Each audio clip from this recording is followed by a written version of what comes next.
Hello, I'm Winter. The day has finally come. The famous YouTube collaboration. Some weeks back, I spoke with the world builder Barren about doing this. In this video, you'll be seeing what Barren has designed for my setting, the Territories of Torun. Territories of Torun is a project I've been posting about for almost a year now. It's a dark fantasy setting that focuses mainly on the impact of one of the world's strongest factions, the Empire of Eyes. This faction employs albemancy, a magic in which an albemancer takes in magical energy through their brain and expels it through their eyes in a number of different ways. Of course, the constant use of albemancy often leads to harsh mutations that can either help or hinder. Barren has designed one such mutant that has been forever changed by its reckless spellcasting. The description I gave him was for a mutated albemancer who has unlocked the power of teleportation. This creature is a stealthy one that is rarely seen and specializes in efficient and quiet killings. I'm super excited for you all to see what Barren has cooked up. I'm a huge fan of him, so I'm going to go ahead and hand it off to him. Winter has this really fun world building project that I think falls into that kind of world building that I absolutely love. And it's this kind of otherworldly myth kind of don't say too much world building. Something I absolutely love about Souls games is their ability to just sort of let you know enough without saying too much. So today I was given the challenge of doing albemancy, essentially a magic that uses eyes, and with that, the challenges that followed. So I decided I would sketch up some ideas in my actual sketchbook, as in 2025 I've set myself the goal of finally improving my traditional work and not ignoring it. And so I did some horrible sketching and sent them over to him and got his thoughts on what direction he'd like me to take.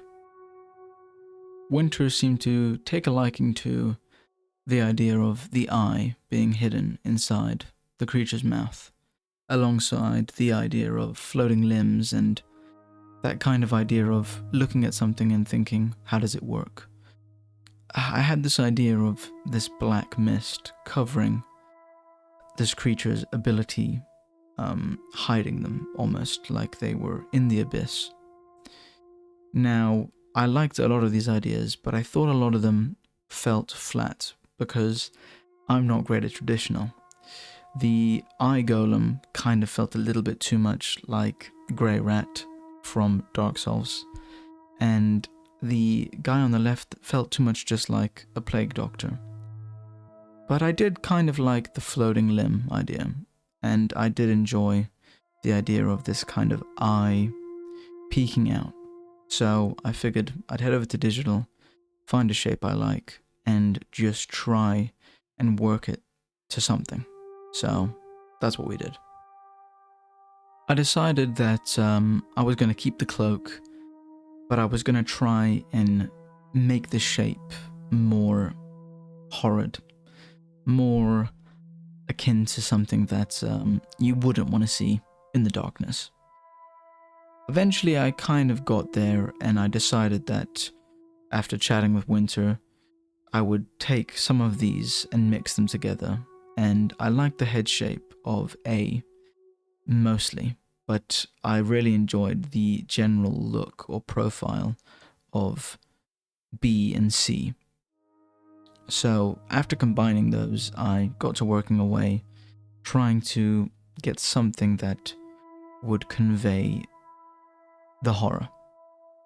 It took a lot of finicking and working around the idea of trying to make a monster that wasn't just my usual thing. After you draw enough things that are in this realm of kind of gross but believable, it's very fun but also challenging to switch back to, hey, let's make something that looks insane and not like it's alive or something you'd see in the real world. So that took me a little bit of time to get in the zone. I always say that with clients and stuff, that I like some time to kind of feel out a drawing, and then eventually there's this moment for me, and I don't know if it's the same for you if you're an artist. There's this moment where something clicks, and then I can just feel the drawing going in the right direction. But there's always a bit in between it where I feel like, do I know what I'm doing? Am I lost? But eventually, it started to take shape. Now, the first drawing I wasn't too happy with. I thought the head shape was a bit too much like a lizard, and I thought the body was, for some reason, falling flat instead of feeling crazy. It just all felt a little bit boring without being too harsh to myself.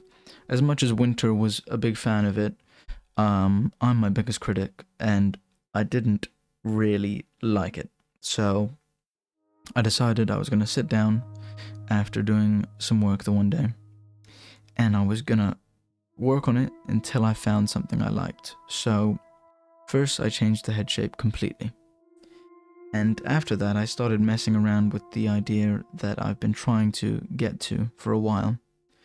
And that is the idea that I want to start making work that is more akin to Soul's art. I've never been great at doing art that says just enough to let you know what it is without having every part of it be super detailed, because my brain just wants to make something look as real as possible. But these pieces of art on the screen just capture a feeling. And even though not every single line shows you every single detail, they look so believable and beautiful. So my goal was, with this drawing, by the end of it, to make something that wouldn't look out of place in a Soulsborne art world book or whatever. So I started working on making it look more like this creature had a skull, focusing on the flesh and the skull being very divided and different. Kind of like this clash between organic and bone. And it eventually started to take shape, adding holes into his skin and using some photo bashing to achieve this more grotesque, well, horrid look.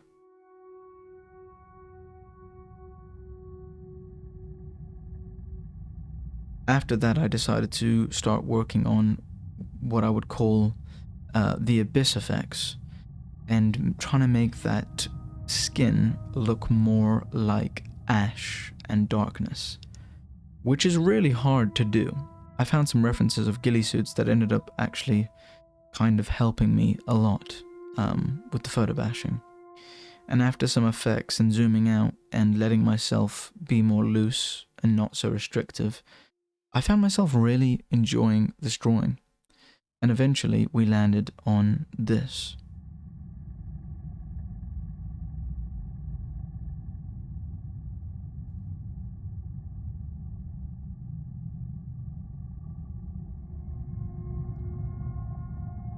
Which I absolutely loved. It just felt so much more free. But I wasn't done there, because I won't lie, I started having way too much fun, and I remembered that the main thing about this creature was its use of, well, an eye, or eyes. So I decided, let's make a really fucked up version where it looks like it's about to eat you alive. Covered in this abyss and this sort of unknown, you can see its eye peeking out at you, glowing. And I must say that this is one of my favorite pieces I've done in a very long time. This just, yeah, I love it.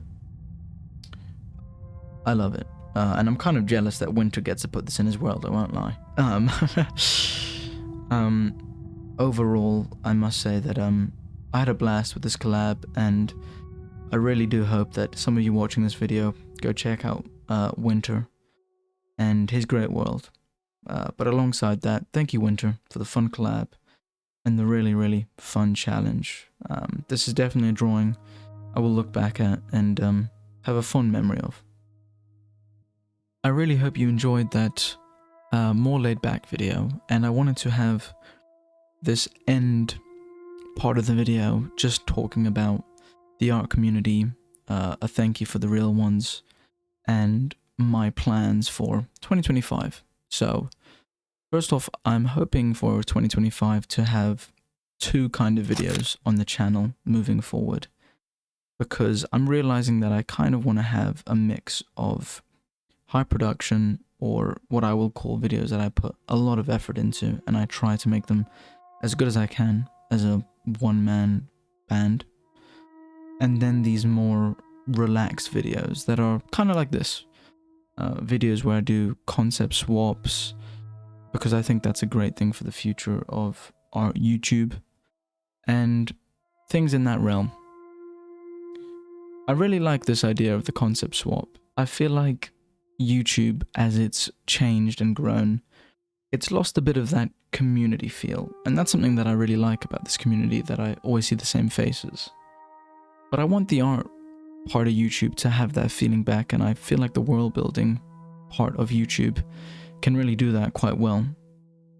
There's something really fun about the idea of starting a trend where we can all share, and it's about everyone having a chance to grow, but also fun just getting mixed and seeing everybody create together.